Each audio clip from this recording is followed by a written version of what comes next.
아침에 나로 주의 인자한 말씀을 듣게 하소서. 성도 여러분 안녕하세요. 금요일입니다. 오늘도 하나님의 은혜가 여러분들의 삶의 자리 가운데 가득한 날 되기를 간절히 소망합니다. 말씀하고 봅니다. 출애굽기 11장 1절부터 10절까지의 말씀을 제가 봉독해 드립니다. 여호와께서 모세에게 이르시기를 내가 이제 한 가지 재앙을 바로와 애굽에 내린 후에야 그가 너희를 여기서 내보내리라. 그가 너희를 내보낼 때에는 여기서 반드시 다 쫓아내리니 백성에게 말하여 사람들에게 각기 이웃들에게 은, 금, 폐물을 구하게 하라 하시더니 여호와께서 그 백성으로 애굽 사람의 은혜를 받게 하셨고 또 그 사람 모세는 애굽 땅에 있는 바로의 신하와 백성의 눈에 아주 위대하게 보였더라.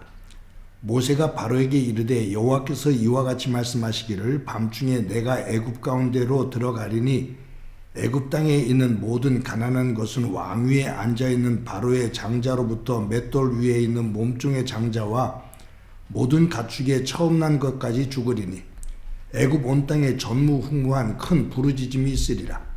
그러나 이스라엘 자손에게는 사람에게나 짐승에게나 개 한 마리도 그 혀를 움직이지 아니하리니 여호와께서 애굽 사람과 이스라엘 사이를 구별하는 줄을 너희가 알리라 하셨나니 왕의 이 모든 신하가 내게 내려와 내게 절하며 이르기를 너와 너를 따르는 온 백성은 나가라 한 후에야 내가 나가리라 하고 심히 노하여 바로에게서 나오니라.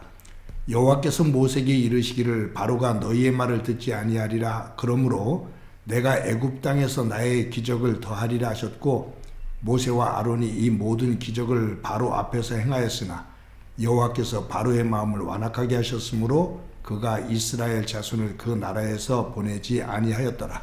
아멘. 오늘 이 본문은 하나님께서 애굽의 10번째 재앙인 장자의 죽음에 대해서 예고하신 내용입니다. 여러분, 이 말씀에서 우리가 한 가지 먼저 생각해 보고자 하는 것이 바로의 그 어리석음입니다. 바로는 자기의 장자와 애굽에 있는 몸종의 장자까지, 그러니까 애굽에 있는 모든 가정의 장자들이 다 죽는 거예요. 그리고 가축의 첫 새끼까지 다 죽어요. 그것을 눈으로 목격할 때까지 그는 완악한 마음을 무너뜨리지를 않습니다. 그러니까 어리석은 사람은 가장 고통의 자리에 이를 때까지 버텨요. 끝까지 완악하게 버텨요. 하나님 앞에 손을 들지를 못해요. 그런데 지혜로운 사람은 그런 고통의 자리에 가기 전에 하나님의 말씀을 듣고 일상생활 속에서 하나님과 함께 더불어 살아가는 훈련을 합니다. 그 말씀에 순종하며 하나님의 사람으로서는 연습을 하며 다듬어지며 산다, 그 말이에요. 한번 우리가 생각해 볼 때 바로 왕이 왜 이렇게 끝까지 그 어려움을 당하면서도 끝까지 완강한, 정말로 완악한 모습을 보였을까? 그것은 아마 자존심일 수도 있고요. 또 한 가지가 있다면 저는 그것을 경제적인 손익계산이라고 봅니다. 애굽에서 장정만 60만 명이라는 것은 굉장한 노동력입니다. 그리고 그의 자녀들은 미래에 대한 노동력입니다. 그 60만 명의 장정이 하는 그 노동력은 애굽의 큰 힘이 되어지고 경제적인 힘이 되는 거죠. 그것을 잃기 싫은 거예요. 또 그 이스라엘 백성들이 가지고 있는 가축들, 그 모든 것들이 경제적인 힘이죠. 바로 왕은 눈에 보여지는 물질의 것에 집중하다 하나님의 말씀을 등한히 여깁니다. 이것이 어리석어지는 이유 가운데 하나입니다. 저와 여러분들의 삶이 이 땅에 사는 동안 세상의 것에 눈이 어두워지고 그것에 집착하다 바로처럼 어리석은 길을 가는 일이 없기를 간절히 소망합니다. 지혜로운 길을 걸어 하나님의 영광된 백성, 하나님이 진정으로 주시는 그 복된 자리에 설 수 있기를 소망합니다. 여러분, 저는 성경을 읽으면서 깜짝 놀랄 때가 참 많은데 그 중에 하나가 하나님께서 믿음의 조상 아브라함에게 내가 명하는 모리아 산에 가서 너의 아들 이삭을 제물로 번제물로 드릴 수 있겠느냐라고 묻습니다. 아브라함이 그렇게 하겠다라고 그렇게 말한 다음에 아들을 데리고 모리아 산으로 올라가잖아요. 그리고 그 산꼭대기에 올라가서 이삭을 번제물로 드리려고 합니다. 그곳에서 아브라함아 됐다. 내가 너의 믿음을 보았느니라 라고 말씀하셔요. 모리아산, 하나님 앞에 아브라함이 믿음을 가지고 아들 이삭을 제물로 드렸던 곳입니다. 그런데 제가 신학대학 다닐 때, 대학원을 다닐 때 졸업반 때 성지순례를 가서 깜짝 놀란 것이 예루살렘 성에 갔는데 거기에 아브라함이 이삭을 제물로 드리려고 했던 큰 바위에 이슬람 사원이 져 있는 거예요. 옛날에는 그것이 성전 자리였고요. 다윗은 첫 성전을 지을 때 그 이삭을 제물로 드렸던 그곳에 성전을 지었어요. 달리 말하면 모리아산은 예루살렘 성입니다. 더 놀라운 것은 그 예루살렘 성에서 예수님께서 십자가에 달려 죽으셔요. 십자가에서 흘리신 그 보혈의 피로 대속되어지며 우리에게 구원의 길이 열립니다.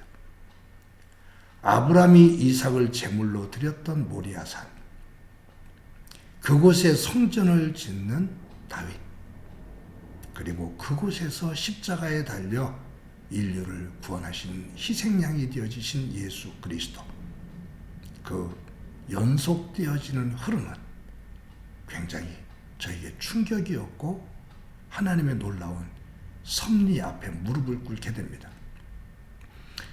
여러분, 이 유월절, 이 애굽의 장자의 죽음을 넘어 이스라엘 백성들이 구원을 받는 것, 그것을 기념하는 것이 유월절이잖아요. 이 유월절에 이스라엘 백성들은 죽음의 사자가 애굽을 뒤덮을 때 하나님의 말씀을 믿고 1년 된 희생양을 잡아 그 피를 문설주에 발랐습니다. 죽음의 사자가 애굽을 뒤덮다가 이 문설주에 양피가 발라져 있으면 그것을 넘어갔어요. 그래서 유월절이라는 단어의 뜻은 넘어가다, 뛰어넘다라는 뜻이거든요. 유월절에는 희생양이 있었고 희생양 덕분에 이스라엘 백성들의 장자가 살았습니다. 그런데 놀라운 것은 예수님께서 십자가에 달려 돌아가실 그때 그 절기가 유월절이었습니다. 하나님은 유월절 때 한 마리의 희생양이 죽는 그 때에 예수님을 희생양 삼아 십자가에 달려 죽게 하시고 그 보혈의 피로 죄인된 우리들의 죄를 대속해 주시며 구원의 자리로 이끄셨습니다. 유월절, 이 유월절에 십자가에 달리신 예수 그리스도, 그분의 보혈의 피, 큰 깨달음과 감동을 줍니다. 하나님의 구원의 섭리에 놀랍니다. 사랑하는 성도 여러분, 오늘도 이 유월절을 통해서 우리에게 주시는 하나님의 그 귀한 메시지, 그것을 귀담아 듣고 또 마음에 새기며 오늘도 하나님께서 나의 삶의 자리에 귀하게 인도하시고 섭리하시는 그 구원의 세계를 바라보며 그분과 함께 동행하는 복된 삶이 되어지기를 간절히 소망합니다. 한번 기도합니다. 하나님 감사합니다. 오늘도 하나님의 구원의 섭리 아래 저희들 서게 됐는데 유월절의 희생양, 유월절의 십자가에 달려서 흘리신 예수 그리스도의 보혈의 피, 하나님의 구원의 섭리, 이 모든 것들 하나하나를 다시 한번 새겨보며 나를 인도하시는 하나님의 그 은혜 앞에 무릎을 꿇고 순종의 길을 걷는 저희들 되도록 은총 베풀어 주옵소서. 예수님의 이름으로 기도드립니다. 아멘.